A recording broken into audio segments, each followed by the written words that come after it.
नमस्ते। आज हिंदी दिवस है। मैं प्रोफेसर मुक्ता चंदानी आप सब लोगों को हिंदी दिवस की बहुत बहुत शुभकामनाएं, बधाई देती हूँ। हम हर साल 14 सितंबर को इस दिवस को मनाते हैं और संपूर्ण भारतवर्ष में हिंदी दिवस को एक राष्ट्रीय एकता दिवस के रूप में भी मनाया जाता है।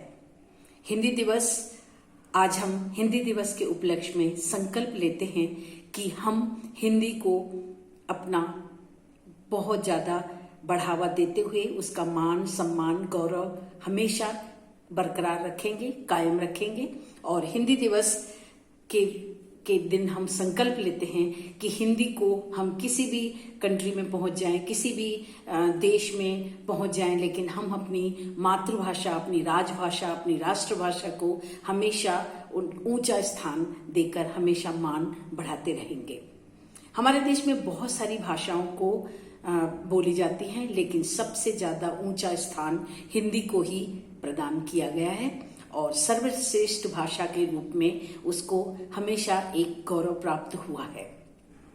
हिंदी हमारी जो राष्ट्रभाषा है वो साहित्य जगत के बहुत सारे साहित्यकार, कवि, मुंशी प्रेमचंद, सूर्यकांत निराला, त्रिपाठी, कवि मैथिली शरण गुप्त आदि बहुत सारे साहित्यकारों और कवियों ने इस हिंदी भाषा को बहुत सारा बढ़ावा देते हुए उस हमें जो धरोहर दी है उनको हम शत शत नमन करते हैं और हिंदी को आगे हम बहुत आगे बढ़ते कदम को लेते हुए हम हिंदी को हमेशा बरकरार रखेंगे।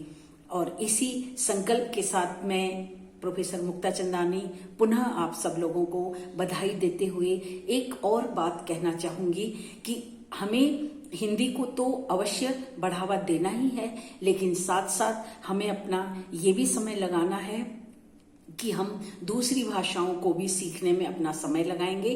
क्योंकि अगर हम किसी राज्य में पहुंचते हैं, किसी दूसरे देश में पहुंचते हैं, तब भी हमें उन भाषाओं का ज्ञान होगा अगर, तो हम बहुत अच्छी तरह से संपर्क कर सकते हैं। अपना जिस भी कार्य के लिए हम गए हैं, प्रोजेक्ट करने गए हैं, तो उसको अगर हमें इंग्लिश आती है, अंग्रेजी भाषा आती है, तो अंग्रेजी भाषा के माध्यम से हम वहां पर संपर्क कर सकते हैं और हमारे कार्य में कभी भी बाधा नहीं आएगी। तो हम हिंदी के साथ साथ दूसरी भाषाओं को भी हम सीखेंगे और उसमें भी अपना समय अवश्य लगाएंगे।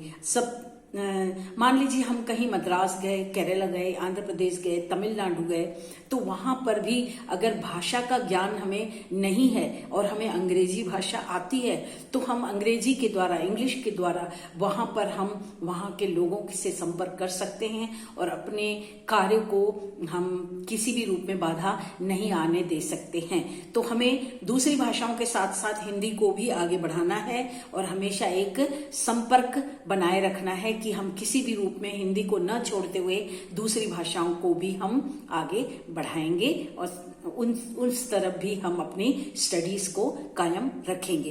इससे हमारे कार्य में कभी भी कोई बाधा नहीं आएगी।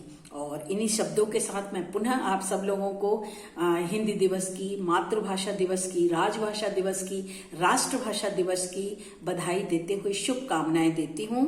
और मेरे अगले वीडियो में मैं फिर एक नए सब्जेक्ट के साथ आपके सामने उपस्थित होंगी। तब तक के लिए धन्यवाद। खुश रहिए, व्यस्त रहिए, मस्त रहिए, व्यस्त रहिए और हमेशा अपनी स्टडीज को, अपनी ज्ञान को, क्रिएटिविटी को बढ़ाते रहिए। धन्यवाद।